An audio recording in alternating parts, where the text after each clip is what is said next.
tardes y bienvenidos, ¿no?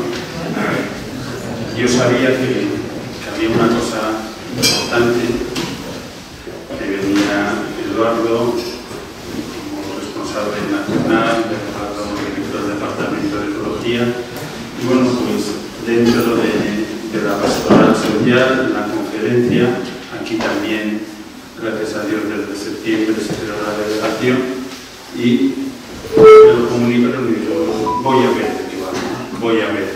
Entonces, bueno, a mí me lo comentó Pedro, me lo comentó Juan, y bueno, siempre yo estaba en el ratico, pero sí quería hacerme presente por varias razones, ¿no? Una porque creo que la delegación de Ecología Integral a nivel de la conferencia episcopal, a nivel de la diócesis nuestra, son unas delegaciones jóvenes, nuevas, es un poco pues un bebé guapo, un bebé bonito, pero que necesita cuidados, ¿no? Entonces, yo que mi vida anterior estuvo siempre en la pastoral social, conozco el surgimiento de delegaciones y creo que hay que cuidarlas, ¿no? Es esa dimensión de compromiso con mi iglesia y bueno, pues la delegación de Ecología Integral pues necesita el respaldo y el acompañamiento. Por eso el saludo y mi presencia.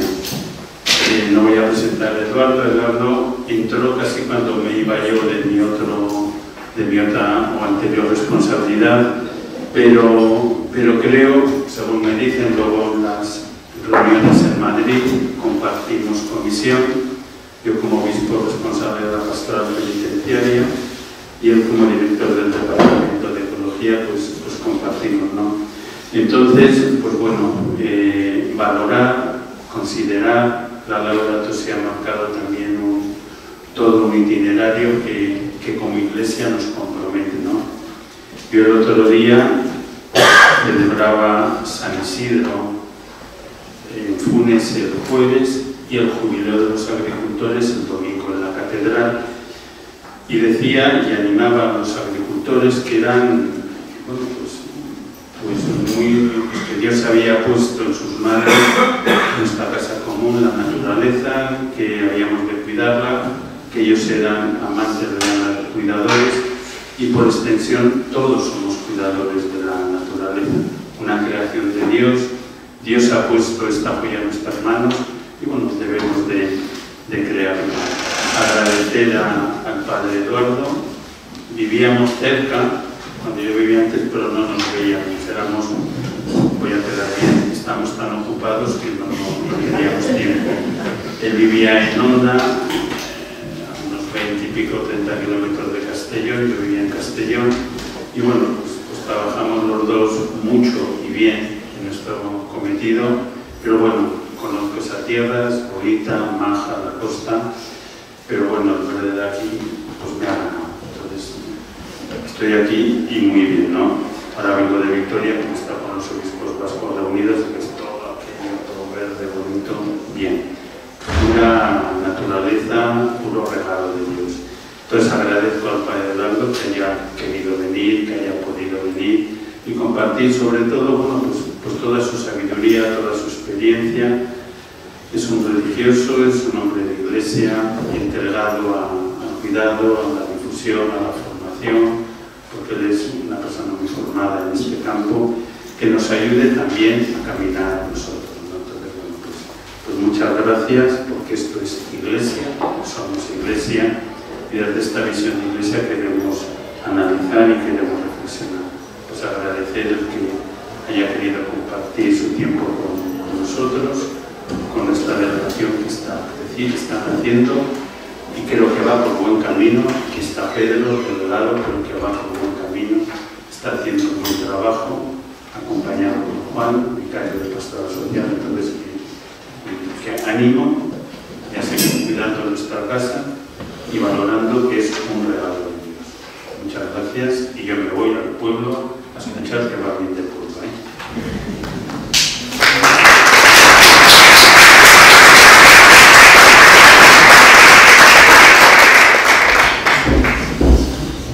Bueno, buenas tardes a todos.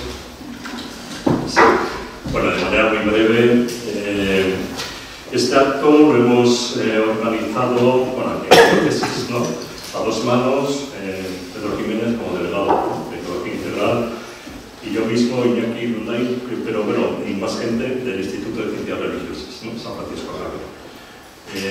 Con ocasión de dos aniversarios, que supongo que harás referencia, ¿no? en tu ponencia.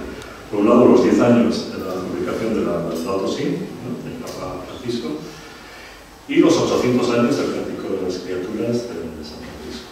Pues con ocasión de ello, pues era casi obligado organizar algo de esta materia desde el punto de vista de la formación, que es lo que nos toca a nosotros, ¿no?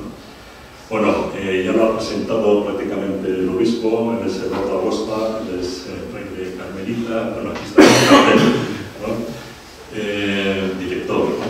En la Conferencia Episcopal de Teología Integral, estás adscrito a la diócesis de Segorbe también, de Castellón, y es un hombre muy formado en el ámbito científico, ha sido, eres asesor en organismos también de Roma, ayer dio una conferencia en Salamanca, en la UPSA, o sea que viene de Salamanca, Madrid, Pamplona, está aquí haciendo un itinerario largo, ¿no? Bueno, en principio, pues el acto está pensado, que tú lo sabes, ¿no? Del tema, y luego un breve turno de preguntas, ¿no? De reflexiones para compartir con él. Bueno, sin más, te agradezco que hayas respondido, que hayas estado aquí con nosotros, y nada, tienes la palabra. Bueno, muchísimas gracias a todos vosotros, especialmente a don Francisco, a la Delegación de Ecología Integral del Arzobispado de aquí de Pamplona, por esta invitación cordial, ¿no? De poder acercarme. Ya os daréis cuenta que por el acento que tengo soy francés, ¿no? No mucho. Soy argentino, vengo de la tierra del buen sol y el buen vino, Mendoza. Ya vivo, soy fraile carmelita, O.Carm, que significa antigua observancia, no OCD, pero somos hermanos y familia carmelita con la orden OCD. Y en Argentina mi provincia religiosa tiene una casa de misión de los últimos 40 años, de ahí surgen en algunas vocaciones, entre esas estoy yo. Y bueno, en los últimos casi 10 años me han pedido venir a colaborar a la realidad nuestra aquí en España. Al principio estuve en Salamanca y en los últimos años salí en Segorbe, Castellón, en este convento del pueblo de Honda, donde sirvo, además de prior local de mi convento, que es un santuario. También tenemos la parroquia Virgen del Carmen, atendemos a algunos pueblos y ahí uno colabora. Pero sabéis que en esta cuestión de la ecología integral, que ahora le llamamos así, pero hace 20 años yo vais a notar, de hecho el tema que os voy a contar tiene una inclinación hacia el clima. Soy investigador del área del clima desde jovencito. Yo entré al convento con 21 años terminando física. Obviamente mi corazón abierto para seguir al Carmelo, pero los frailes, yo no sé si es porque tenían visión de futuro o no me veían muy carmelita. Tú sigues estudiando. Entonces yo hice todo mi postulantado terminando la licenciatura en física, la maestría en ciencia de la atmósfera. Luego hice el noviciado. Cuando estudiaba teología tuve una beca de la Universidad de Buenos Aires para hacer el doctorado en ciencia de la atmósfera de los océanos, y así poquito a poco fui entrando en este mundo de lo que es la ciencia climática.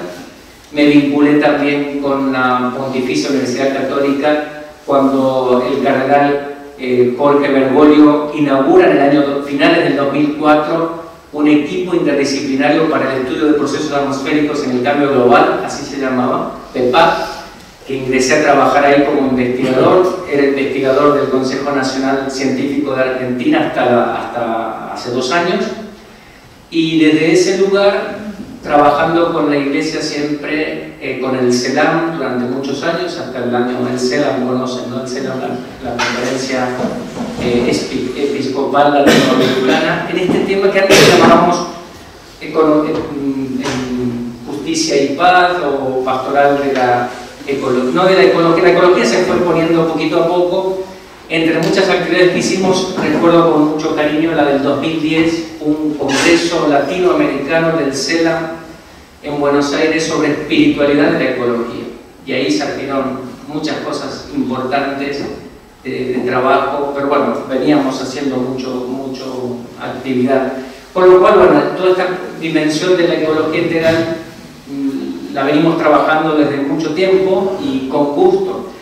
Y claro, cuando surgió, bueno, ¿qué podemos conversar? Un poco hablaba de que hablo de Pedro y de Iñaki, hablábamos. Entonces, el tema, porque ¿qué ocurre? Dentro de lo que llamamos ecología integral, por un lado, tenemos la ecología pura y dura, que es más bien inmanente, técnica, y a veces cuando uno golpea la puerta a las diócesis o a una parroquia, etcétera, y habla de ecología integral, a todos nos viene a la cabeza lo verde, ¿no? Los árboles, cuidar, y abre menos puertas de las que uno piensa. Entonces, hay que también darnos cuenta de que hoy en día ecología integral forma parte de la pastoral social de la Iglesia. Es acción evangelizadora. Hoy no podemos anunciar la buena noticia de Cristo si no incorporamos también la justicia socioambiental, si no nos damos cuenta de que el ambiente, y yo trataré de contarlos aquí brevemente, cómo el ambiente también nos da signos de los tiempos que hay que interpretar para poder justamente iluminar y dar a conocer la buena noticia en ese contexto de injusticia, ¿no? Para poder transformar el presente y sobre todo salvaguardar la dignidad humana, porque lo que nos interesa siempre en la pastoral social es el cuidado integral, el desarrollo integral de las personas y el bien común, cuidar las condiciones socioambientales que propician ese bien común, y entre esas cosas está claramente el cuidado de la casa común. No hay vida digna si no hay agua pura y limpia, no hay vida digna si no tenemos alimentos que lo puedan producir nuestros campos, si tenemos el aire contaminado, los ríos estropeados, no hay posibilidad del respeto profundo de la dignidad humana. Entonces creo que eso no hay que perderlo de vista. Pero esta charla no va a ir por ese lado, no va a ser tan pastoral social, no va a ser tan en clave teológica, sino que elegí un tema que tiene que ver justamente con un problema que es importante saberlo, que desde el punto de vista de la ciencia, que es sostenibilidad de la vida en la Tierra. ¿Hasta cuándo es posible? ¿Estamos realmente propiciando que la vida tal como la conocemos en nuestro planeta se mantenga en el tiempo? Y lo vamos a ver desde la perspectiva más bien científica, ¿sí? Luego vamos a tratar sobre todo por qué lo hago, para que entendamos por qué vino Laudato Si, por qué estamos celebrando los 10 años de esta encíclica. 10 años ya, no parece que, pero bueno, 10 años de esta encíclica, que fue un punto de llegada de la reflexión de la Iglesia en este problema de la casa común, del grito de la tierra, como Francisco bien lo dice en esta encíclica, en el párrafo 49, y el grito de los pobres, ¿no? Y contaros también, porque lo vivimos permanentemente, los desafíos que tenemos frente también a esta defensa del cuidado de la tierra, defensa también, en este caso, del clima. Hay mucha gente que opina cosas diversas, desde distintos posicionamientos, pero yo voy a hablar desde ahí, porque para eso soy climatólogo, sin perder de vista mi dimensión de sacerdote, teologal, pero no vamos a hacer profundizamiento en la parte teológica. Si puede hacer, para los interesados, tenemos desde el Departamento de Teología Integral, hay otros momentos, hoy en día todo se filma, se guarda, y vais a poder ver distintas conversaciones o charlas o conferencias que tienen que ver también con otras dimensiones, como por ejemplo la espiritualidad de la ecología integral, que se merece todo una conferencia entera, hablar de qué entendemos por espiritualidad de ecología integral y por qué es importante y cómo enraiza en el cuidado de la creación y se enraiza también en la tradición cristiana. Entonces, ¿qué vamos a ver aquí? contaros lo que la ciencia en los últimos 20 años, o sí, del primer paper que habla sobre los límites planetarios es del año 2007, que es una disciplina, la ciencia de la sostenibilidad es una disciplina o una subdisciplina dentro de lo que llamamos las ciencias de la Tierra. En los últimos, desde la década del 70 hasta el presente, una de las cosas más importantes que ha tenido las ciencias de la Tierra, en el sentido, los climatólogos, los biólogos por otro lado, los oceanógrafos por otro lado, los que trabajan en ingeniería, en agricultura, se dieron cuenta de que la Tierra podría pensarse como si fuera un único sistema con subsistemas que están en equilibrio dinámico, están en un equilibrio estable y que propicia justamente ese equilibrio que se le llama homeostasis. No quiero caer en muchos tecnicismos, pero la homeostasis planetaria es tal que en los últimos por lo menos 12.000 años ha posibilitado la vida, la biosfera como la conocemos en la Tierra, y que esa biosfera y esas condiciones planetarias han posibilitado también en este periodo que le llamamos el Holoceno, el desarrollo de las civilizaciones como las conocemos. Antes había otra, justamente anterior al año 12.000 antes del presente, en el 18.000 antes del presente tuvimos el máximo glaciar, todo el planeta estaba frío, no había posibilidades de agricultura, no existía tampoco las poblaciones sedentarias, etc.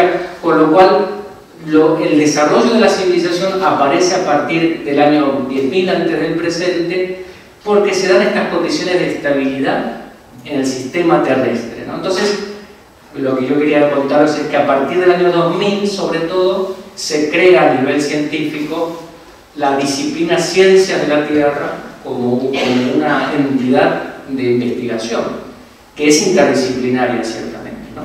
Y entonces, en ese cuerpo de la ciencia de la Tierra surge esta intención de desarrollar un modelo conceptual para explicar justamente esta estabilidad, esta homeostasis planetaria, y la idea de identificar, bueno, ¿puede el ser humano transgredir? ¿Existen límites en estas dimensiones de los subsistemas que componen la Tierra? La Tierra tiene por lo menos 5 subsistemas que interactúan y se influyen mutuamente: el clima planetario, el océano, o sea, la atmósfera, el océano, la biosfera, la litosfera, la criosfera, mínimo. Interactúan y conforman ellos el sistema, y también hay que incluir la humanidad, ¿no? Algunos llaman la humanidad, la componente humana, porque tenemos esa capacidad de interactuar y modificar los otros subsistemas. Entonces, cada una de las disciplinas que estudian estas componentes, sus sistemas, tienen sus propios monitoreos, conocimientos, y se intentó decir, bueno, vamos a buscar un modelo que nos permita entender la globalidad y poder monitorear en qué momento transgredimos ciertos umbrales importantes en cada una de estas dimensiones, que si los transgredimos, esos umbrales que se pueden medir, son indicadores, estamos atravesando riesgos crecientes hacia esa pérdida de homeostasis, hacia esa pérdida de estabilidad planetaria, que permitió o permite o ha permitido el desarrollo de la vida en la Tierra tal como lo conocimos hasta por lo menos los últimos 50 años, ese periodo del Holoceno. Entonces, esta investigación o este modelo conceptual habla de 9 límites planetarios, ¿de acuerdo? Entonces, bueno, no sé si me adelanté, pero ya estoy ampliando. En esta charla, ¿qué vamos a ver? Un poquito, vamos a avanzar en la doctrina social de la Iglesia, los límites planetarios. Vamos a ver cómo clima y biodiversidad son 2 componentes fundamentales de estos límites planetarios, en realidad 2 dimensiones, 2 subsistemas, podríamos decirlo.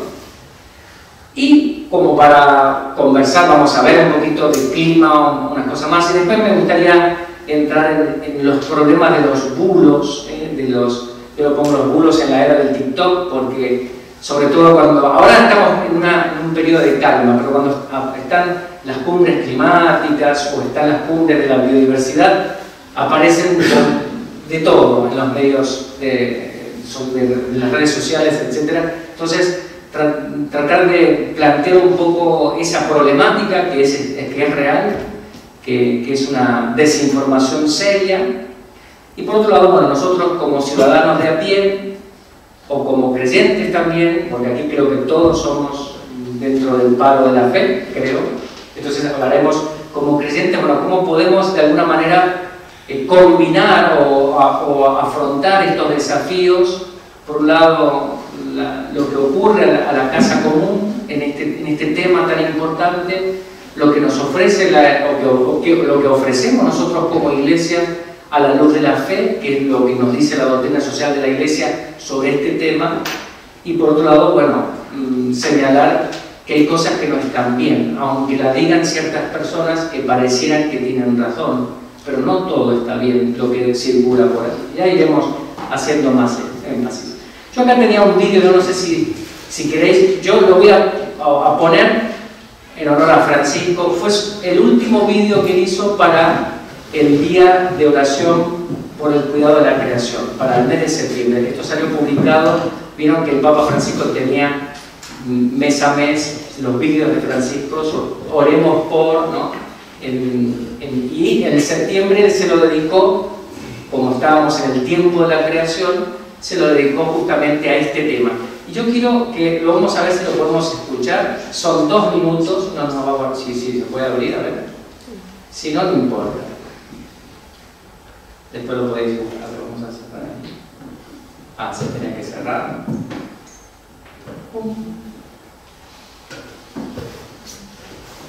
Aceptar todos y boom.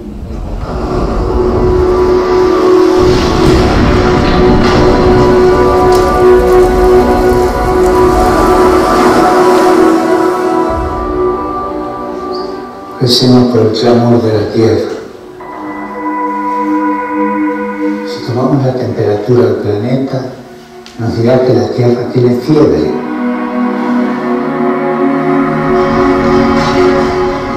Y se encuentra mal, como cualquier enfermo.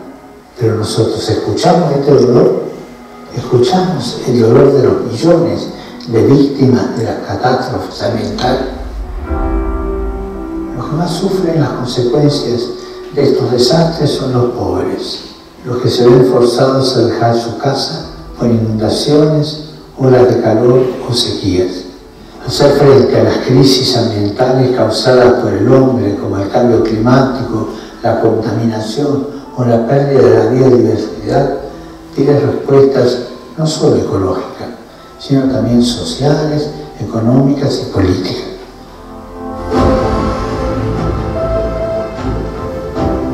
Tenemos que comprometernos en la lucha contra la pobreza y la protección de la naturaleza, cambiando nuestros hábitos personales y los de nuestra comunidad. Oremos para que cada uno de nosotros escuche con el corazón el clamor de la tierra, el clamor de las víctimas de las catástrofes ambientales y del cambio climático, comprometiéndonos personalmente a cuidar el mundo que habitamos.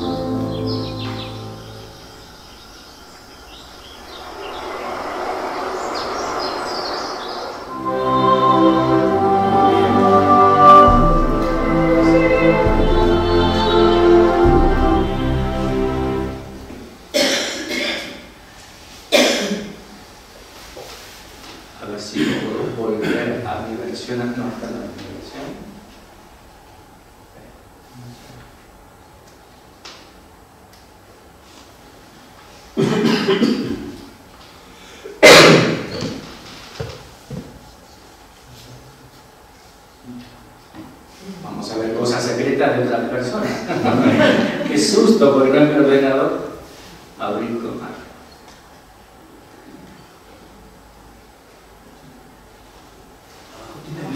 Ya estamos. Perfecto. Esto es la presentación. Por lo tanto, fijaros, este último vídeo que nos regaló Francisco en septiembre pasado, creo que lo dice todo, el por qué estamos aquí. ¿Qué significa? ¿Por qué la pastoral social incorpora el tema del cuidado del ambiente, del cuidado del clima, de la biodiversidad? Porque es un problema también de justicia socioambiental.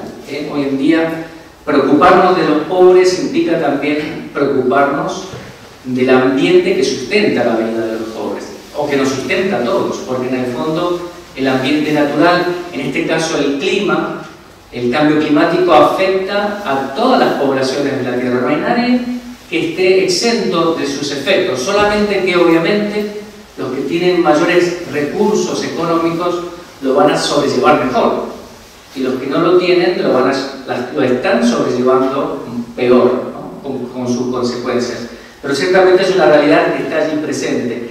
Y esto es lo que trajo de alguna manera como novedad a la Iglesia la encíclica Laudato Si, alabado sea mi Señor. Una encíclica que hoy celebramos justamente el 24 de mayo de este 2025, celebraremos 10 años de su publicación. Una encíclica en donde Francisco, para desarrollarla, se hizo informar por mucha gente, toda la comunidad de científicos, teólogos, de comunidades desde abajo, conferencias episcopales, con un montón de aportes sobre esta realidad que afecta a todos desde hace tiempo. Y nos ofrece podríamos decir, una encíclica en clave ecoteológica. Hay mucha riqueza allí contenida para interpretar justamente por qué preocuparnos desde la fe por esta cuestión del cuidado de la tierra. Y quizás sin ahondar mucho en la parte de justificación bíblica o teológica o desde la tradición, simplemente decir que hoy en día cuidar de la creación es la forma en que nosotros expresamos el amor al prójimo. Ese mandamiento, amaos los unos a los otros como yo os he amado, a un santo carmelita, Santito Brandsma, él decía, y era en el año 1930 dijo esto, ¿no? Significa también amar lo que Dios ama, y la naturaleza que Él nos ha dado, Él la ama, porque es buena, y Él la sustenta, y cada criatura alaba al Creador. Por lo tanto, por transitividad, amaos unos a otros implica también amar la creación, y ese amar implica el cuidar, ¿no? Además de todo el trasfondo bíblico que tenemos, sobre todo en Génesis, de la importancia de cuidar este jardín, esta tierra en donde Dios nos ha puesto, ¿no? Pero sobre todo, la ecología integral o la pastoral de ecología integral lo que busca es que recuperemos el misterio de la creación en nuestra vida cotidiana, de que la tierra no es una realidad, objeto, cosa ajena a mi propia dignidad humana, a mi propia realización.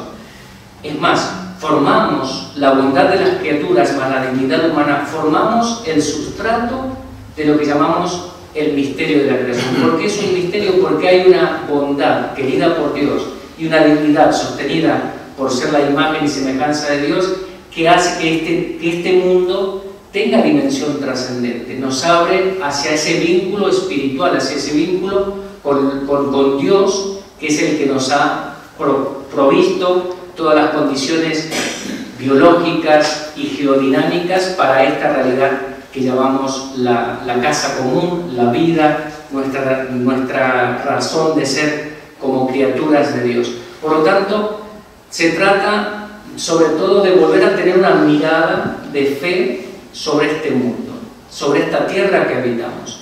Una de las grandes pérdidas que ha tenido el ser humano en los últimos 300, 400 años desde el renacentismo para aquí es justamente esta mirada inocente de fe del resto de las criaturas. Hemos sido impregnados por el pensamiento cartesiano, en donde todo lo que no es pensante es cosa y por lo tanto se puede manipular, todo se somete a las leyes de la física y lo puedo controlar y dominar, y las realidades vivas y no vivas, no humanas de la Tierra, pasaron a ser vistas meramente como materia prima, como recursos para nuestra satisfacción inmediata de nuestros intereses, intereses que a lo largo de los últimos siglos, unido al avance de la tecnología, lo que Francisco va a llamar en Laudato Si la tecnocracia, ha logrado que todo sucumba a ese deseo de cada vez más. Y entonces todo se reduce a codicia, avaricia, acumulación, consumo, producción, infinitos. Una de las grandes críticas también que podemos leer en esta encíclica y en muchos aportes, ya venía Benedicto XVI diciéndolo, el gran problema del crecimiento infinito material que pensamos para la prosperidad humana, porque la pensamos meramente en forma material, la pensamos meramente en forma de riqueza, y nos olvidamos también de que hay otras formas de crecer, de desarrollo humano, que tienen que ver justamente con el ser, no tanto con el tener. Todo eso está contenido en esa encíclica, esta parte más, podríamos decir, técnica, más inmanente de la ecología. Todo el capítulo 2, después de la introducción, se le dedica a lo que le pasa a la Tierra, donde Francisco consultó a muchos científicos para poder desarrollar esta mirada. Esto, con las herramientas de la ciencia, le permitió a Francisco hacer como un estado de salud, pudo medir la salud del planeta, ¿no? ¿Qué le pasa? Este método del ver, bueno, ¿qué está pasando? Bueno, ¿qué nos dice la ciencia con sus métodos, con las distintas disciplinas que actúan? Y ahí pudimos de alguna manera identificar, para luego ciertamente iluminar desde la fe, ¿no? Bueno, ¿qué nos dice la palabra de Dios? ¿Qué nos dice la tradición? ¿Y dónde está la raíz del problema, ¿no? La raíz, como sabemos, está justamente en esta forma de concebirnos separados, este antropocentrismo sesgado, que se ha olvidado del Creador, se ha olvidado de que somos parte del misterio de la creación. Y se perdió ese misterio porque perdimos a Dios en el horizonte, la creación pasó a ser meramente materia y recursos a nuestra disposición, y el ser humano se ha puesto como el único dueño y señor de la tierra, ¿no? Y ese es el gran desafío. Además de Laudato Si, en el 2023, en octubre, Francisco nos regaló otra exhortación, Laudate Deum. ¿La habéis leído, Laudate Deum? No. A ver, levantad la mano. ¿Quiénes leyeron Laudato Si? Muy bien, estamos 50 and 50, 50 y 50. Esto es por encima de la media. Normalmente los católicos leemos las encíclicas papales en torno al 10%. Con lo cual, si la mitad de los presentes la habéis leído, los que no la han leído, leerla. Porque para hablar de ecología integral, hoy en día, para entender un poco qué dice la Iglesia sobre esta pastoral y por qué hay que leer la Laudato Si. Es el punto, ya os digo, es un punto de llegada de muchos años de reflexión. No es que Francisco se levantó una mañana con piedras en la vesícula y no sabía qué hacer, me pongo a escribir la encíclica. No, ya venía la Iglesia pensando, reflexionando, y se logró esta encíclica maravillosa por estos años, 20 años mínimo de reflexión mecoteológica detrás. Y estos últimos 10 años han sido también punto de partida. Desde el 2015 hasta aquí estamos avanzando. ¿Hacia qué? Hacia la realización de las intuiciones que tiene esa encíclica, que tienen que ver con la conversión, ¿no? Esta conversión ecológica de la que hemos hablado. No hemos hablado, pero la que habla la encíclica. Y a los 2 años atrás, en el 2023, nos regaló la exhortación Laudate Deum. ¿Quién ha leído la exhortación? A ver, levantar la mano. Bueno, ahí ya entramos dentro de las estadísticas. Exhortación es la del 2%. Así que estamos más o menos en esa estadística. Esa exhortación complementa, en realidad más que un complemento, yo diría es a ver, Laudato Si cuando se escribió tuvo una influencia real, empírica, se pudo medir en la Cumbre de París. Cuando yo estuve en la Cumbre de París, he estado en los últimos años siempre trabajando en esas cumbres como climatólogo y también como delegado de la Santa Sede, en la delegación de la Santa Sede, y en esa cumbre del 2015 la gente, los delegados nacionales, hablaban de la Laudato Si. O sea, y esta es la intención de tenemos que llegar a algo. Bueno, se llegó a ese famoso acuerdo de París, ¿no? Y eso es fruto de esa influencia espiritual, es porque la Laudato Si no es otra cosa que un mensaje de fe de un pastor de la iglesia sobre este tema. Es un mensaje de esperanza y un intento de animar a que los que tienen que tomar decisiones las tomen. Y se logró ese acuerdo, ¿vale? Pero ese acuerdo que significó en ese momento reconocer que hay un problema frente al cambio climático.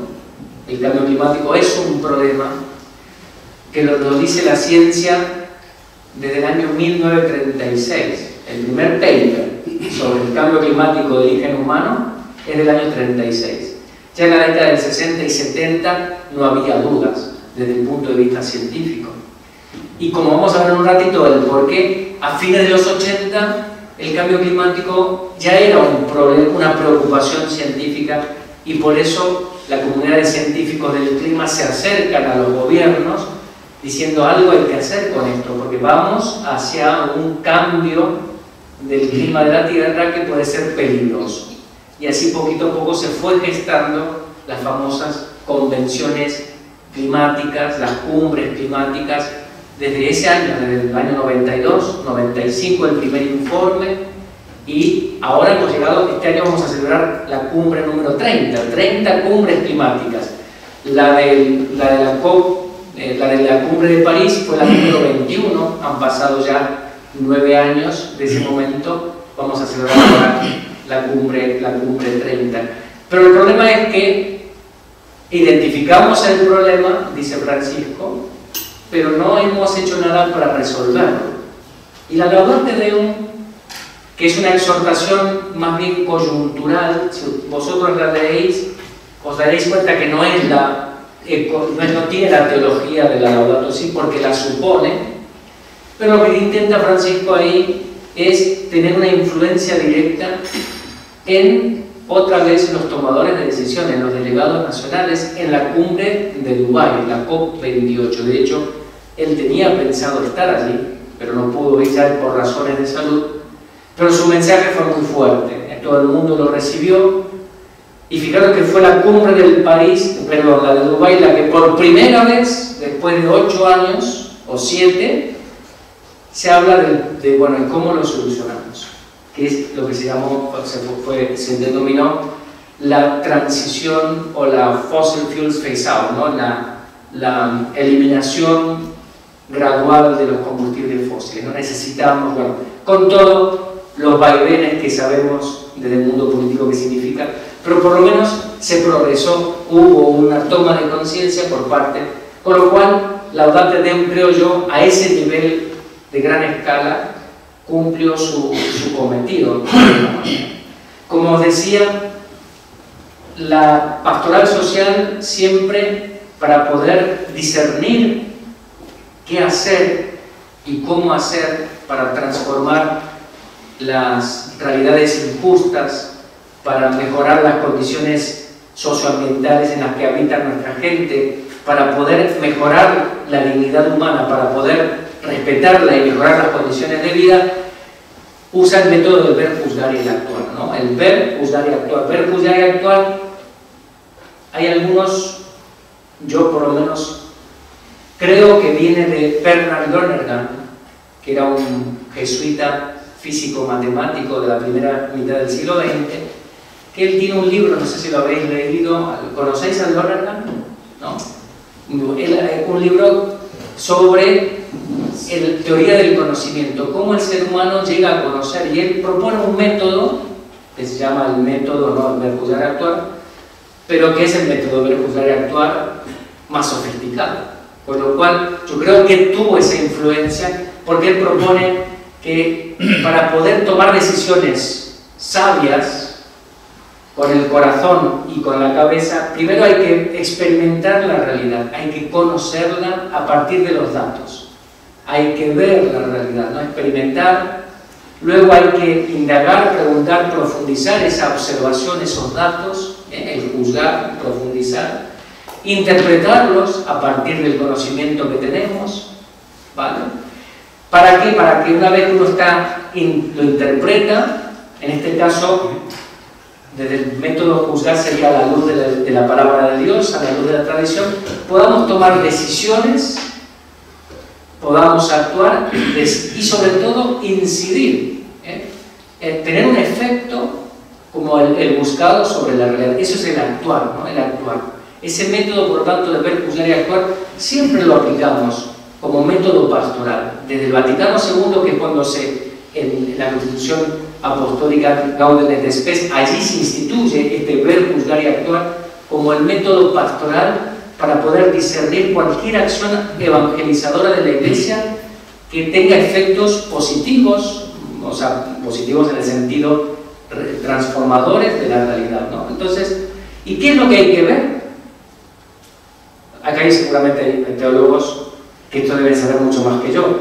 Hay que ver los signos de los tiempos, ¿no? La Constitución Apostólica Gaudium et Spes, 1965, nos habla qué es lo que vemos, los signos de los tiempos, que son, de alguna manera, una forma de definirlo sería como esos acontecimientos sociales, culturales, políticos, económicos que tienen significado, marcan la historia, para que nos permiten generalizarla y desencadenan conciencia y conmoción, esperanza, orientación para una época, creando consenso básico o asentimiento universal. Es decir, es como un acontecimiento o una realización histórica de cosas que provocan en las personas conmoción, cambios, preocupación, y que nos impelen a tomar decisiones, a que hay que cambiar, a una conversión, ¿no? Esos son los signos de los tiempos. Hoy por hoy, la ciencia nos ha abierto ese signo de los tiempos, y no sabemos, porque justamente una de las cosas que aporta la ciencia, ¿qué es? ¿Qué dice la teoría de la relatividad? El espacio-tiempo es una única realidad. El espacio-tiempo físicamente es un único, un todo, una entidad. Por lo tanto, los signos del lugar son un reflejo, también son signos de los tiempos. Y los signos del lugar, hoy por hoy, hay que verlos en el espacio, o sea, los signos del espacio. Tenemos que encontrar lo que se llama las estructuras de pecado presentes en la geografía, y no solamente en la historia. ¿Por qué? Porque los signos del lugar implican también un quiebre o un daño a la historicidad de los eventos. Es decir, la historia humana, si el espacio geográfico está corrompido, si hay una ruptura allí, la historia no se desarrolla. Por lo tanto, ahí vemos la intimidad que hay entre el signo del tiempo y el signo del lugar, la temporalidad, la historicidad, con la dimensión ecológica, con la dimensión del hábitat. Pensémoslo de otra manera. Si yo cambio las condiciones ecológicas, geográficas, o las condiciones dinámicas de la Tierra, y ponemos, por ejemplo, las que hay en la Luna, que podría ser, ¿hablaríamos de historicidad de los eventos? No, porque no habría vida. O sea, es tan importante el ambiente para la historia, para la civilización, que sin ambiente en equilibrio, sano, no hay posibilidad de hacernos preguntas por los signos de los tiempos, ¿no? Y no habría posibilidad tampoco de discernir lo bueno y lo malo, ¿no? Porque no habría vida. Fijaros que la Tierra y la Luna comparten el mismo origen. Sabían, ¿no? Desde el punto de vista cosmogónico, cosmológico, la Luna es un desprendimiento de la Tierra. ¿Y por qué en la Tierra hay vida y en la Luna no? ¿Qué es lo que no tiene la Luna que tiene la Tierra. Primer clase de introducción a la metodología dinámica. La atmósfera. La atmósfera, yo siempre le decía a mis alumnos, es como la pelusa del melocotón.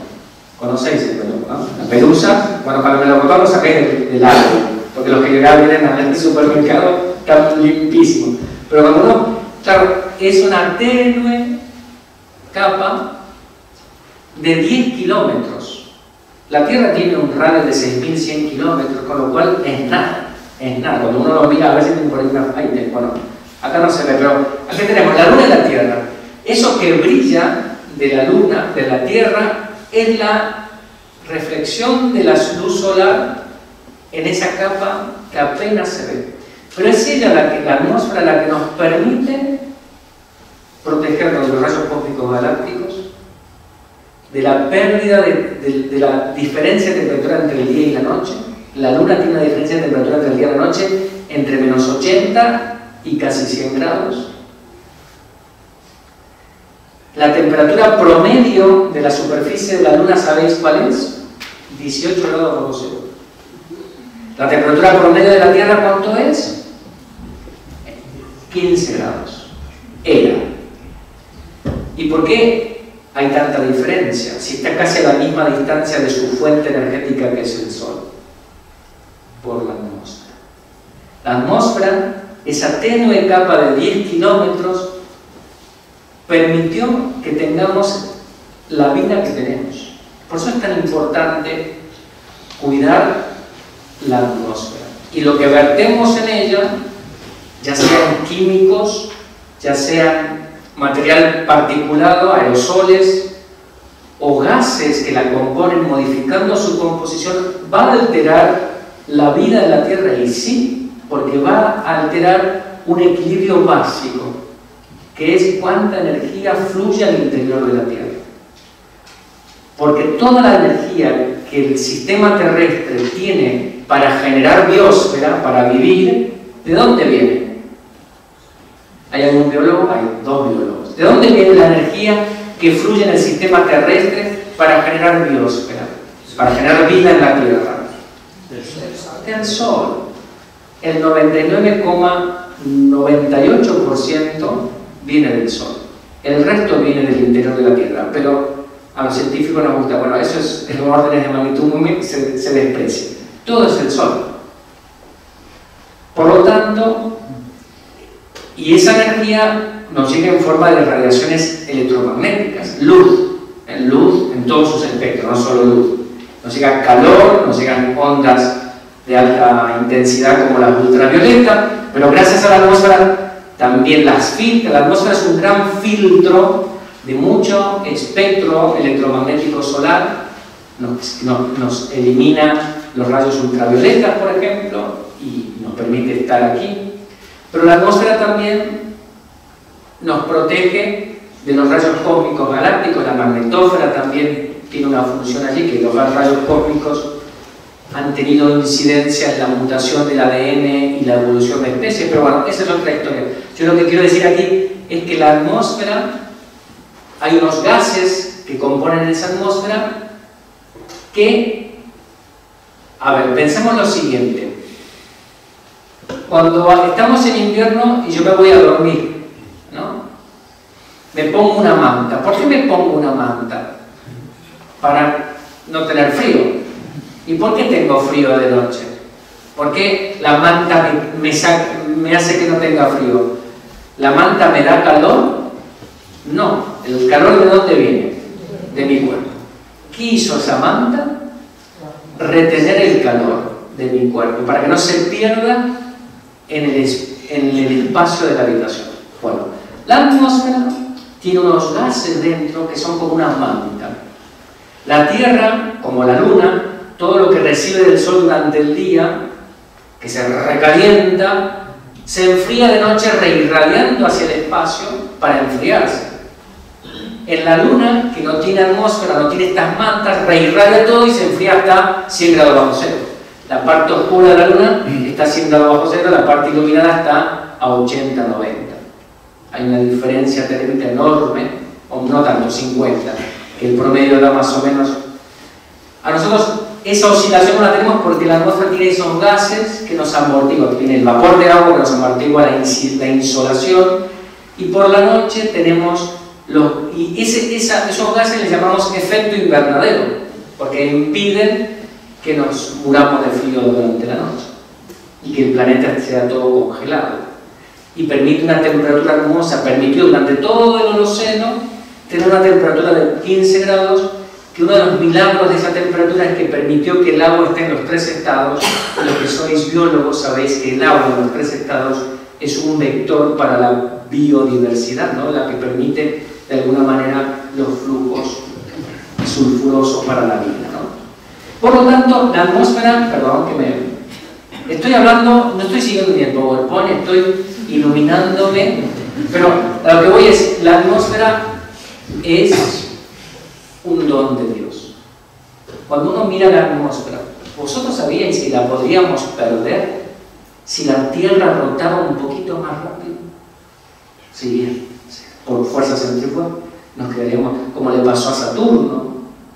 Todos los planetas del sistema solar tuvieron atmósfera en su momento, pero la perdieron porque las condiciones planetarias, o sea, por las condiciones astronómicas, no les permite retener. Nosotros tenemos, si la Tierra rotara más lento, poquito a poco la atmósfera se iría aplastando y quedaría tan chatita que no habría tiempo ni al podría quedar hundida o absorbida por el océano, por ejemplo. Pero no, tiene la Tierra rota a una velocidad excelente que nos permite, entre muchas otras cosas, además del clima de la Tierra, tener la atmósfera con la altura que tiene, con toda esta composición. O sea, es realmente un equilibrio maravilloso. Por lo tanto, ¿qué ha sido el cambio climático? Bueno, nosotros, la actividad humana ha modificado, estamos modificando la composición de esas mantas que cubren la Tierra. Las estamos haciendo más gruesas. Cada año esas mantas son 3% más gruesas. Y obviamente eso significa que el planeta cada año está más caliente. Yo os decía que hasta el principio del siglo pasado 15 grados era la temperatura promedio del planeta, ahora estamos en 16.5. Ha aumentado 1,5. Y esto es lo que ese calentamiento es el famoso calentamiento global, el cambio climático, etc.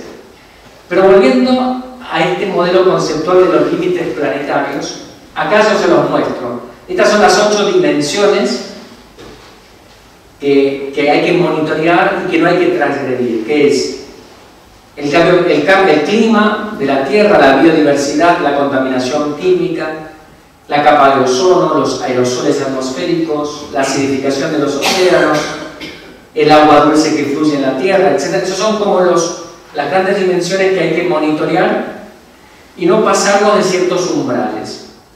Si estamos en verde, es que estamos seguros de que la estabilidad de la Tierra se va a mantener. Cuando estamos en amarillo o rojo, estamos transgrediendo límites. Fijaros que hasta ahora hemos transgredido la biodiversidad, según los biólogos. Acá hay biólogos, yo no soy biólogo, no voy a meterme mucho en eso, pero en biodiversidad estamos en rojo desde la década del 90 o fines de los 90, que significa que hemos deteriorado tanto la biodiversidad en los océanos y en la Tierra por un montón de prácticas humanas a través de la destrucción de ecosistemas, el monocultivo, la sobrepesca, etc.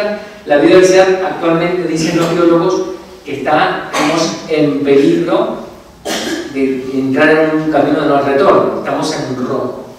Por eso, en la década del 90 también se creó a nivel mundial las convenciones de la biodiversidad, de la diversidad biológica, y se celebran cada 2 o 3 años con cumbres de la biodiversidad. La última fue el año pasado en Cali, Colombia, la COP16. ¿Pero por qué interesa? Bueno, porque es un problema. Y fijaros, acá no lo estoy explicando mucho, pero de los 9 límites planetarios, la biodiversidad y el clima son fundamentales, dicen los científicos. ¿Por qué? Porque estos dos interactúan con los demás límites planetarios, ¿no? Y lo que le pasa al clima afecta a la biosfera y viceversa.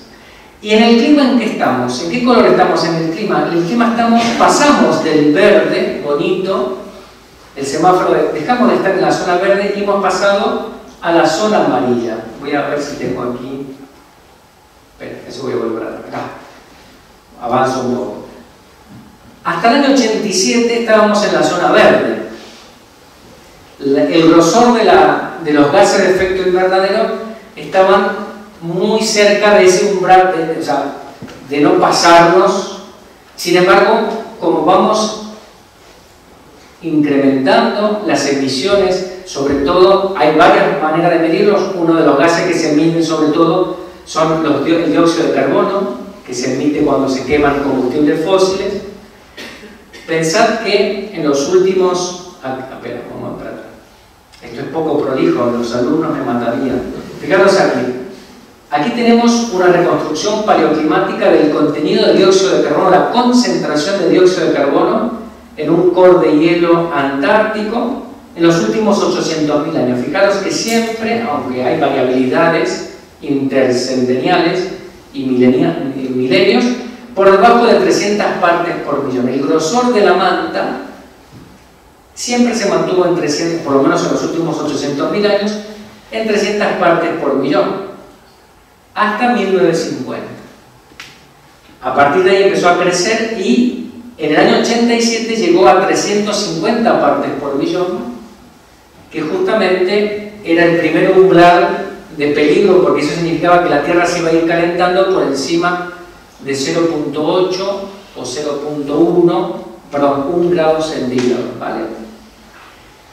Actualmente esa manta, obviamente, acá la gráfica llega hasta el 2020, 415 partes por millón. Actualmente, 2024, estamos en 422 partes por millón. Y el siguiente umbral para pasar al rojo, al peligro, con el clima, es cuando superemos los 450 partes por millón, que en su equivalente térmico sería tener una temperatura climatológica anómala de 1.5, el famoso calentamiento de 1,5.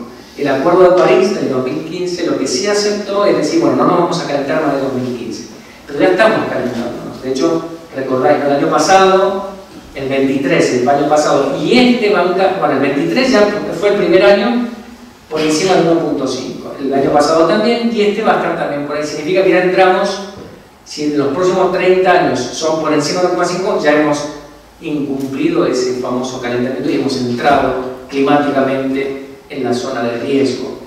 Todo parece indicar, si no hiciéramos nada con respecto a las emisiones de dióxido de carbono, que en el 2035 cruzaremos el umbral de 450 partes por millón y entraríamos climatológicamente a un valor medio anómalo de más de 1,5 grados. Por eso, los últimos informes de los científicos, el IPCC, el panel de expertos, el informe sexto, publicado en el 2021 al 2023, habla de que estamos en el límite.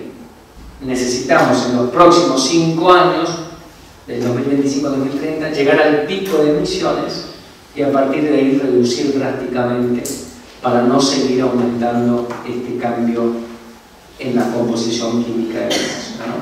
¿Qué significa eso entonces? La famosa transición energética. Hay que cambiar la matriz energética, dejar atrás los combustibles fósiles, petróleo, carbón y gas. Dejar atrás no significa nunca más, se podrán seguir consumiendo, pero no al ritmo y al modo en que usamos ahora. En casi el 70% de la matriz energética global es de combustibles fósiles todavía en el presente, a nivel planetario. Hay países como España que lo tienen mucho más avanzado, pero este es un trabajo de conjunto, es un trabajo de solidaridad global, como dice la doctrina social de la Iglesia. Aquí, si no nos ponemos todos la camiseta a trabajar, estamos todos en la misma barca, ¿vale? Por lo tanto, este es un problema real que está ocurriendo ahí. Dentro de los 9 límites planetarios, la biodiversidad ya está transgredida y por eso el año pasado se han pactado a los países a no más pérdida de diversidad a partir del 2030, con todas las intenciones y lo que significa eso. Y en las cumbres climáticas se está ahí discutiéndose, bueno, ¿cómo hacemos esta transición? El gran desafío que tenemos ahora, de hecho ayer tuvimos en Salamanca una conferencia sobre transición energética justa. porque el problema de la transición energética tal como está pensada hoy por hoy, que es meramente reemplazar la matriz fósil por renovables, implica un crecimiento exponencial, de hecho está ocurriendo, de la minería de materiales raros, de tierras raras, de cobre, cobalto, para las baterías y la electrificación, etc., generando otro roto, el de la biodiversidad, y por otro lado también el problema de las poblaciones en donde se le contamina el agua, el fracking, porque esa minería exacerbada que se está empujando ahora. Si leéis, por ejemplo, los informes de la Agencia Internacional de Energía desde el año 2021 hasta el año pasado, ahí van explicando cómo se tienen que ir generando los flujos de material y de minerales para lograr la descarbonización. Vale, la descarbonización está bien, pero no a cualquier precio. Ese es otro desafío ahora que tenemos como Iglesia también, anunciar y decir en voz alta que el problema también es el modelo de desarrollo, de maximización materialista. Por eso la Iglesia, además de la descarbonización, habla también de una ecología integral, de un cambio de paradigma, de economía. No puede seguir una economía de crecimiento infinito en un planeta finito, donde todo lo que rige, ya lo decía Benedicto XVI, no pueden ser todas las transacciones económicas solamente regidas por el mero lucro. Tiene que haber cabida a la lógica del don y el principio de la gratuidad, que forman parte de la doctrina social de la Iglesia, de los principios éticos morales fundamentales, de la dignidad del ser humano y del bien común, ¿no? Entonces, la propuesta de la Iglesia ciertamente ciertamente pide descarbonización, pero no a cualquier precio. Requiere también una transformación socioecológica profunda del modelo de desarrollo que tenemos actualmente, que no es humano integral, sino es meramente económico, que incluso al punto que no le interesa si en este desarrollismo anómalo tienes muchas poblaciones que quedan fuera del banquete. De hecho, la transición energética, para que sea justa, como ya lo dijo Benedicto XVI en Caritas in Veritate, se necesita también que la energía esté disponible en donde todavía hoy no está disponible. Y hoy en día la pobreza energética es contraria a la dignidad humana. ¿Cómo puede ser que haya poblaciones en el siglo XXI que no tengan acceso a energía mínima para calentar, para purificar agua, para acceder a la salud? Y eso ocurre a borbotones. Por lo tanto, cualquier transición que pensemos tiene que incluir un cambio de modelo, ¿no? Un cambio de economía. Hay muchas, tenéis por ahí, yo no soy economista, pero tenéis la economía de Francisco, que tiene que ver con una dimensión social y centrada en la persona humana de toda actividad económica, etc. Hay mucho trabajo que se está haciendo en torno a eso. Pero bueno, mi idea era contaros un poco desde el clima. Y esto, yo no me quiero avanzar mucho, así doy lugar a preguntas. Siglo XX, Cambalache, problemático y feliz. ¿Conocen ese tango? Siglo XX, Cambalache, problemático y de Discépolo. 30 años, no, 100 años después, podemos decir siglo XXI, Cambalache. Él dice, él habla de la Biblia y el calefón, dice este tango, pero dice, es lo mismo un doctor y un gran profesor que un burro orejón, todo da igual. Bueno, estamos en el siglo XXI, Cambalache, da lo mismo que cualquiera hable y opine sobre el cambio climático, que es lo que me concierne, sin saber, y le damos autoridad, y le damos palabra. Y a mí me preocupa cómo dentro también de las comunidades de fe católicas, que no solamente tenemos la evidencia científica, sino también tenemos la doctrina social de la Iglesia que habla del tema y que nos osemos desde la opinión a decir que esto no existe, que esto es irreal, que esto es un invento de no sé quién. Porque el cambio climático de origen humano no es ideología. Es más, negar el cambio climático es ideológico porque no se sustenta en la evidencia científica, se sustenta en el deseo y las ganas de que no sea así. Eso es ideología. Que yo creo que la realidad es como yo quiero. el cambio climático está allí y cada vez es más evidente. Lo que yo veo en este momento, yo lo sabía cuando era joven, a fines de los 90, estudiante, y lo estamos viendo, y esto irá a peor si no hacemos nada, ¿no? Con lo cual, hay que estar conscientes de que hay mucho bulo, hay mucha mentira en las redes sociales. Incluso hay personas que pueden ser, por ejemplo, a lo mejor aquí hay algún físico o algún ingeniero, pero no sabe nada de clima. Y no puede hablar de cómo funciona el sistema climático si no es de la disciplina, porque se equivoca. Es como yo no me atrevo, aunque sea físico, yo no me atrevo a hablar del origen de las estrellas o de los agujeros negros, porque no es mi área. Hay que trabajar en el área del clima, conocer el sistema, la discusión. Yo estuve hace poquito, en enero, tuvimos el Congreso Internacional de Climatología de España, de la Sociedad Científica Española de Climatólogos, y allí se discute el problema del cambio climático en sus efectos, causas y consecuencias, no de la entidad del cambio de origen humano. Eso se da por hecho. No hay duda en la comunidad científica de climatólogos sobre este problema. Y los pocos papers que hay por ahí que lo critican tienen falencias, son ideológicos, es información sesgada, no es veraz, etc. Por lo cual, ser cuidadosos. Y acá quiero mostraros, ¿tenéis Instagram? ¿Quién tiene Instagram? Hoy en día tenemos casi todo. ¿Oh? Bueno, Instagram es como una especie de... te aparecen una imagen. Lo tomé de un periódico argentino para no decir nada. Este es de un periódico de La Nación, que es un periódico como el ABC, porque era en Argentina, ¿no? La primera imagen que me aparecía era, esto fue el año pasado también, los glaciares patagónicos se derriten y preocupa que no los podamos ver más. Obviamente, reducción de masa. Y ahí se ve el Perito Moreno, aquí girabas y la segunda imagen era el Perito Moreno para darte la nostalgia. Uy, lo estamos perdiendo. Sigo girando, tercera imagen. Yo no creo que el cambio climático sea la causa principal del retroceso de los glaciares. Pienso que es un proceso inevitable. Si sigue así, lo histórico será navegar por el frente del glaciar, un sector que nunca antes se navegó por el peligro de los desprendimientos. ¿Y quién lo dice? Pablo, un guía de turista. Sigues girando, y la última hoja, que ya nadie llegó porque ya pasaste a la siguiente, que dice un glaciólogo del CSIC argentino. El retroceso del glaciar en las últimas décadas es inequívocamente culpa del cambio climático y del origen antrópico, es decir, por la quema de combustibles fósiles y la actividad humana. Pero a ese nivel ya nadie llegó, porque nos quedamos con la opinión del guía turista.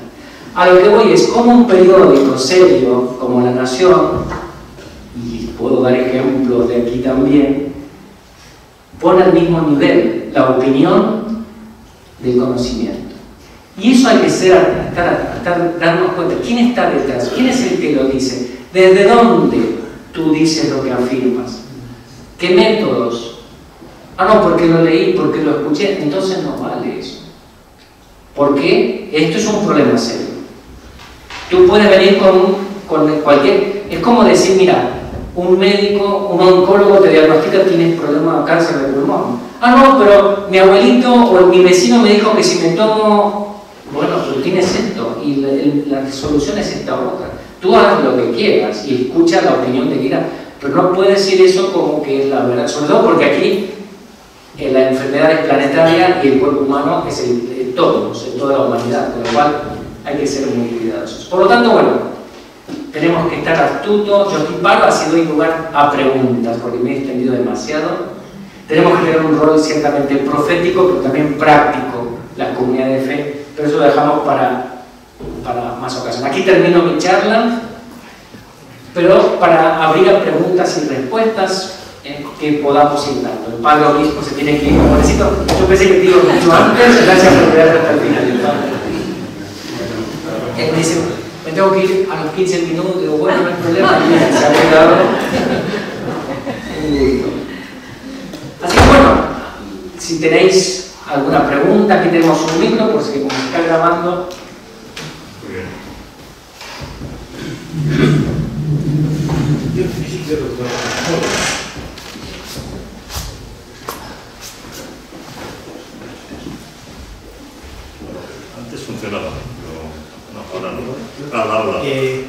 Has introducido una palabra que a mí me ha gustado mucho, que es el tema de la transición ecológica justa.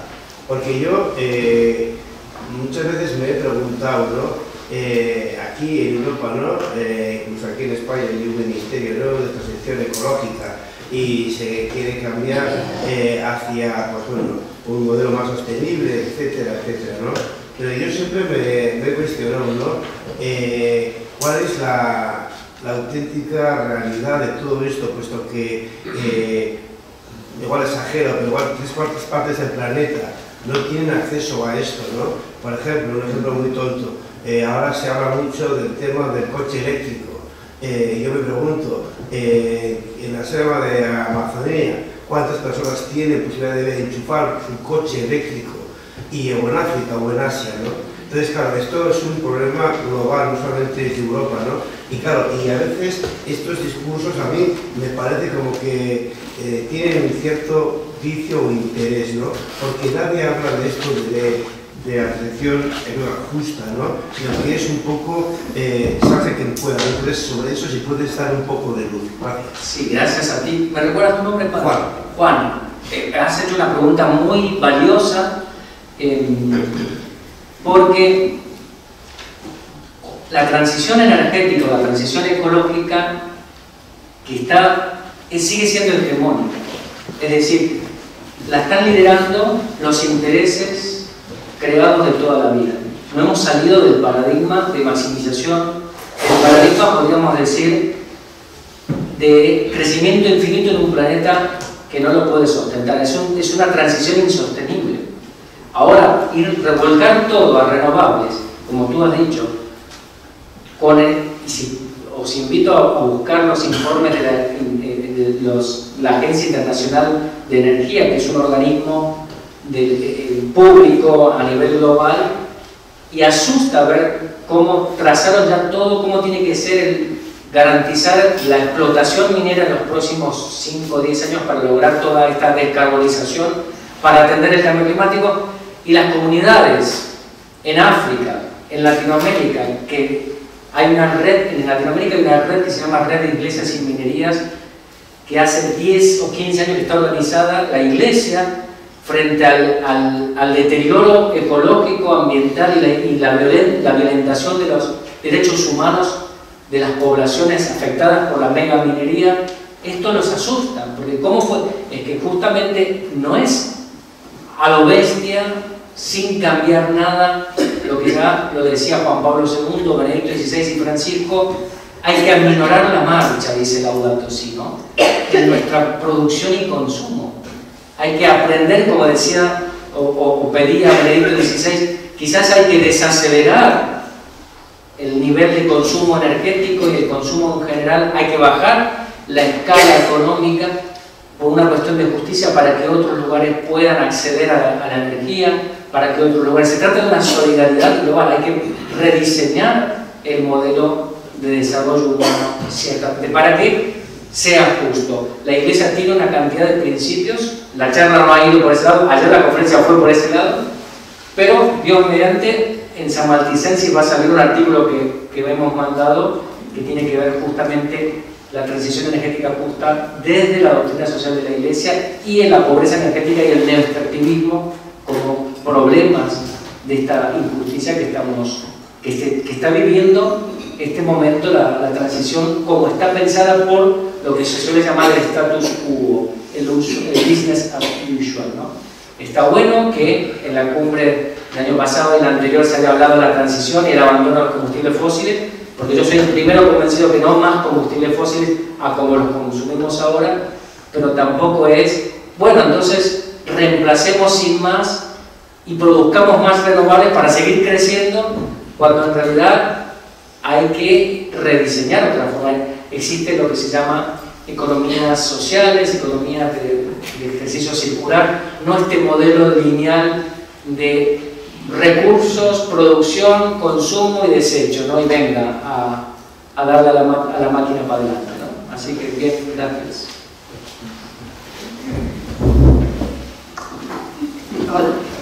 La voz de la Iglesia en la cuestión de la justicia medioambiental y de una transición ecológica justa está clarísima y creo que es interesantísima, y el Papa Francisco dio muchos pasos. Pero yo echo de menos saber algo sobre la relación real de la Iglesia con la ciencia. No podemos olvidar que la Iglesia estuvo a punto de quemar a Galileo. O sea, que quiero decir que ¿por qué la Iglesia no dice más claramente que ser negacionista es un pecado gravísimo? Sobre todo que los negacionistas generalmente es por intereses inmediatos. Esa relación de la Iglesia con la ciencia no debía ser más profundizada para la moral cristiana.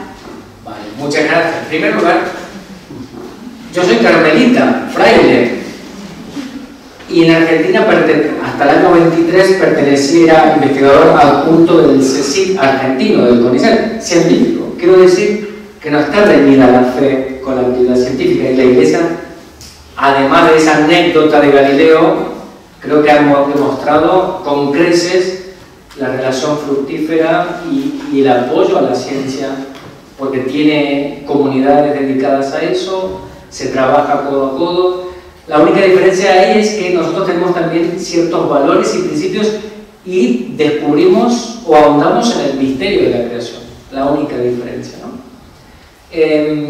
Con respecto al negacionismo, Laudate Deum, la otra encíclica, la Cuarta Exhortación, que yo justo aquí no traje ningún texto pegado, pero Laudate Deum habla Francisco de que no puedo creer que haya gente que niegue el cambio climático, incluso dentro de la Iglesia, lo dice así, y nos da con un caño a los negacionistas del cambio climático y de otras cosas.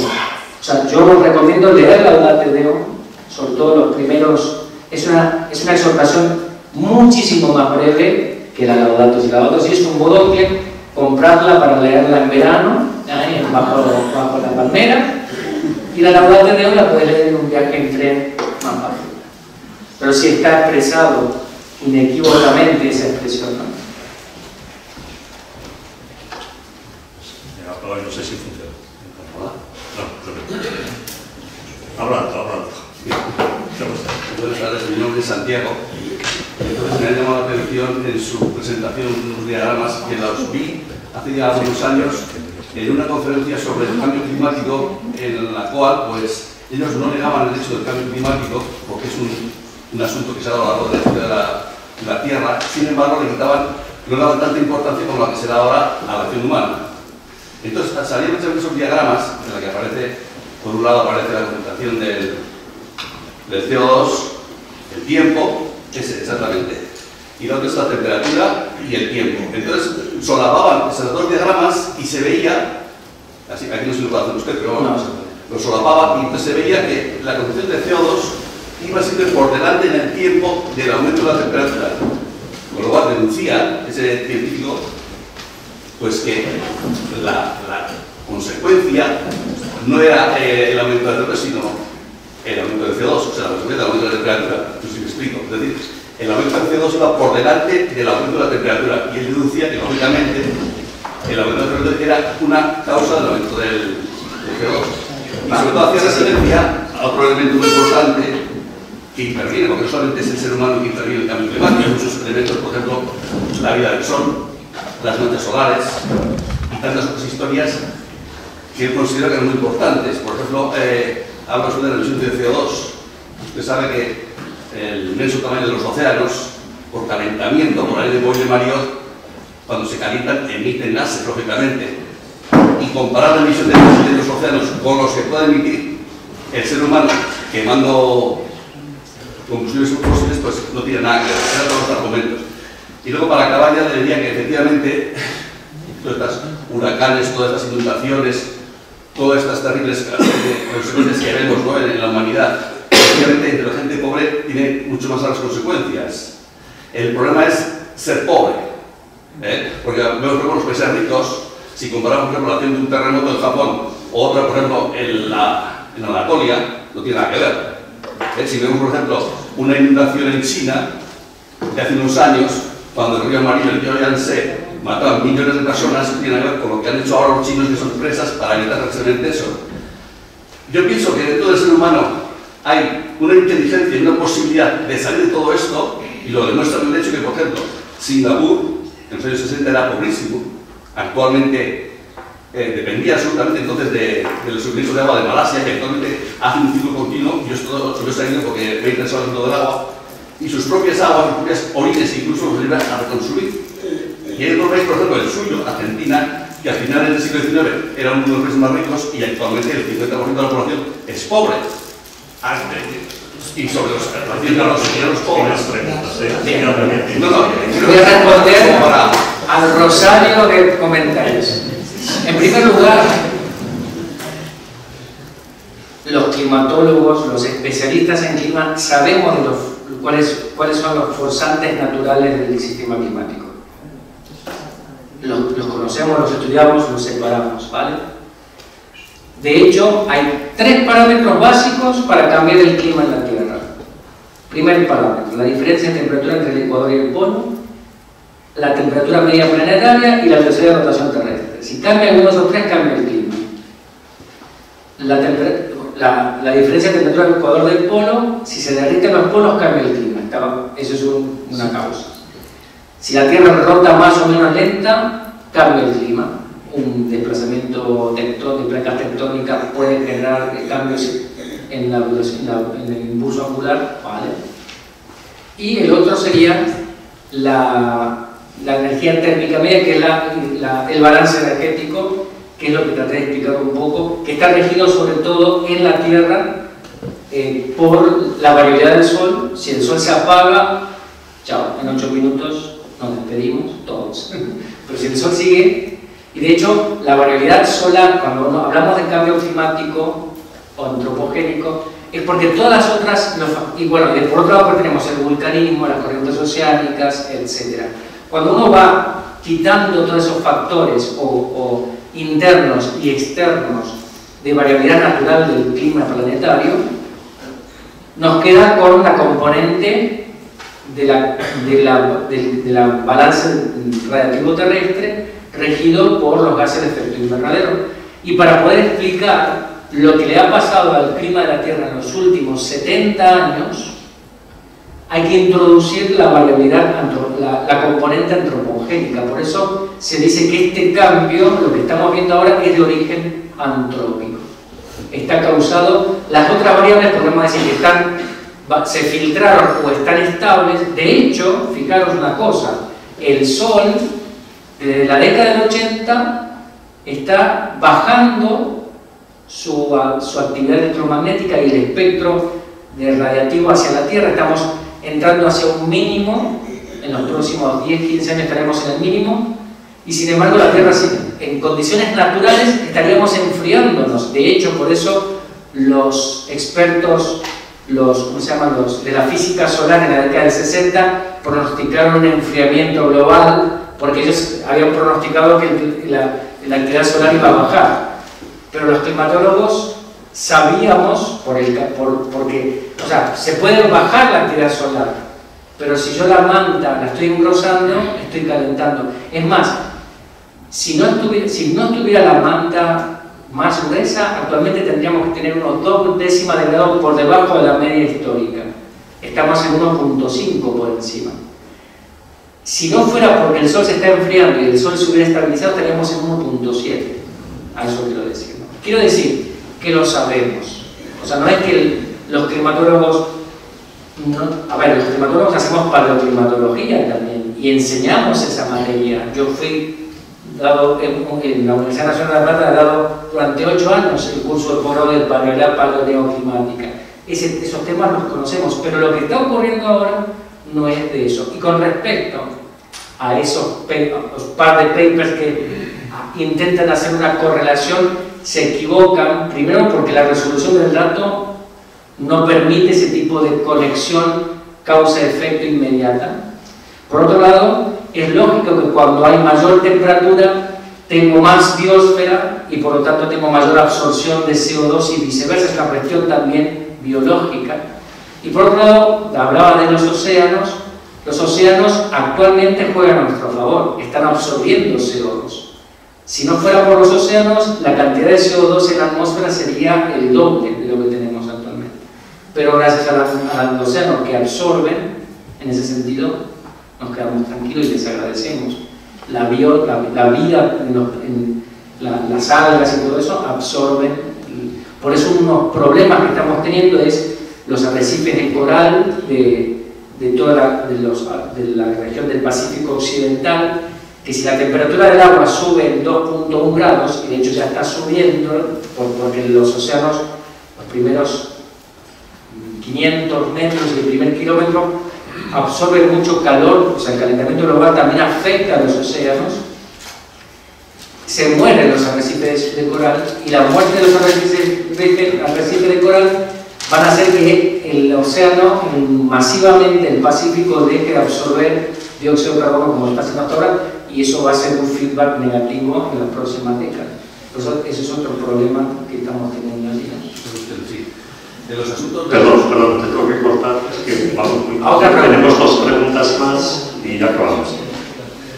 No, yo quedaba otro tema, es decir, si la energía depende de empresas que nos la venden, estamos un poco en sus manos, porque lo que quieren es beneficio, no quieren el bien de la población, a pesar de todo el greenwashing, toda la propaganda que se hacen ellos de que son tal, ellos quieren ganar dinero, y quieren ganar dinero del modo más... Entonces, ¿cómo se puede hacer como pequeños ciudadanos, verdad? Porque aquí los grandes volúmenes de CO2 y tal, pues entendemos que son algunos países y algunas grandes empresas, ¿verdad? Yo digo que a veces tú puedes hacer tu parte, pero los grandes contaminadores, vamos a ver cómo les ponemos un poco en el bien común. Muy bien. Bueno, si yo supiera y si fuera fácil, creo que ya estaría la solución. Eso es una cuestión de persuadir. La Santa Sede, doy fe de que tiene actividad en torno a reuniones con CEOs en empresas energéticas, hay planes, encuentros, porque todos esos temas están, hay que convencer. Se trata de que se incorpore el bien común en la lógica mercantil, que hasta ahora no está incorporado. Pero es que esto requiere solidaridad. O sea, el comportamiento humano es avaricia, o sea, el problema es que la codicia o la avaricia la hemos legitimado y la aplaudimos en el siglo XX-XXI. Tiene éxito el que más acumula y el que más retiene, y no está bien visto el dejar que otro, o sea, el ceder, el menos es más.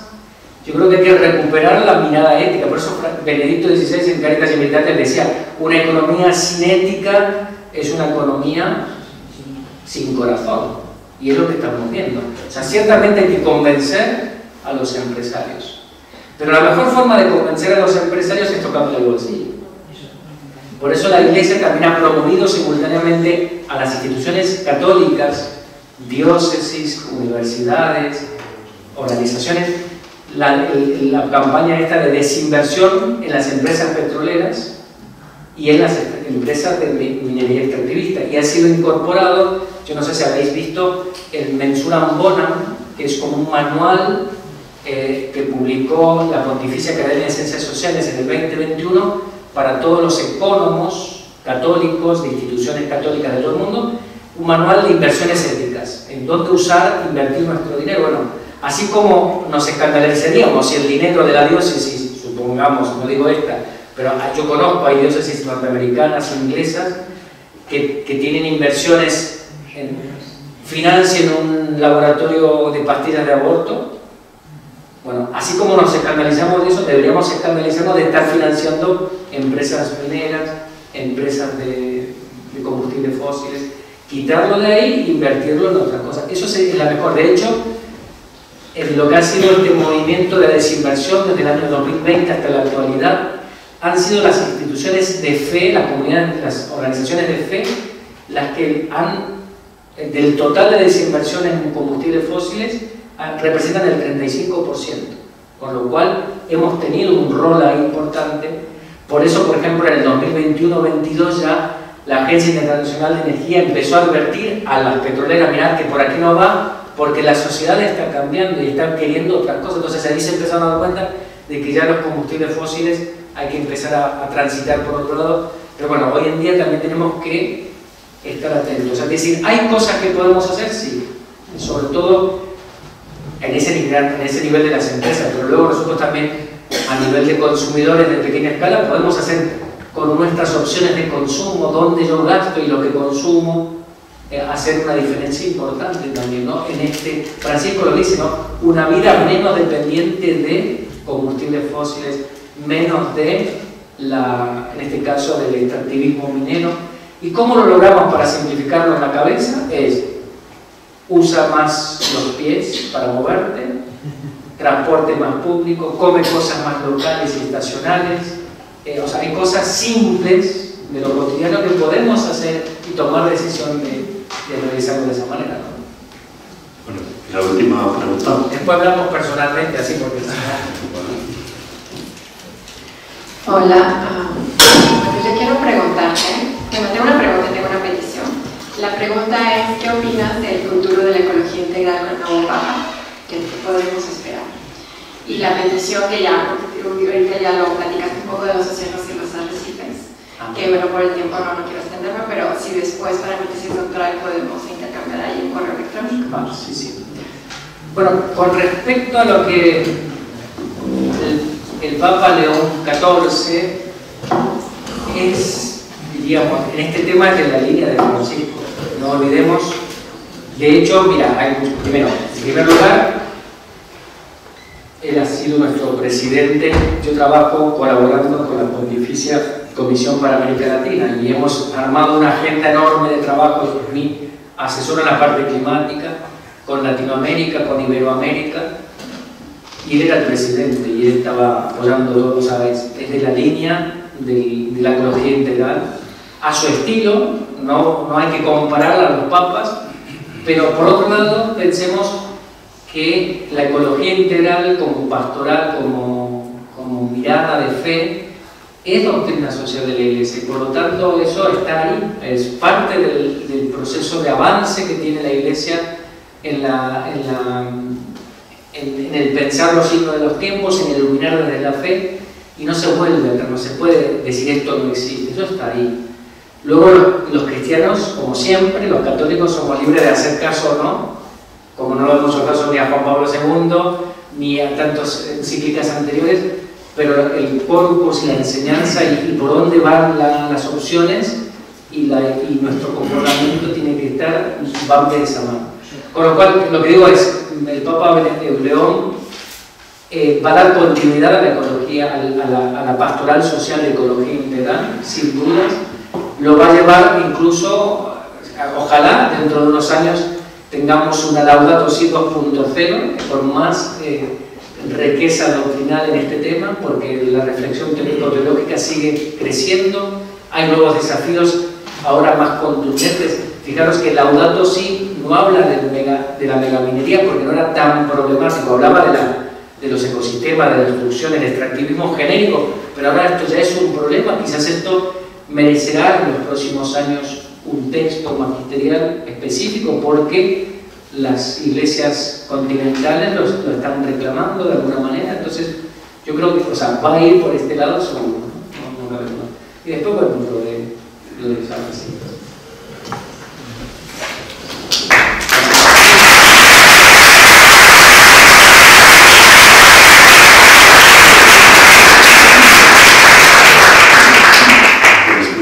Gracias, Eduardo, por tu charla, a todos vosotros por venir, por vuestro interés, quedan cosas pendientes, eso está bien, y así podemos tener ocasión para seguir pensando sobre estos temas. Muchas gracias. Muchas gracias a vosotros.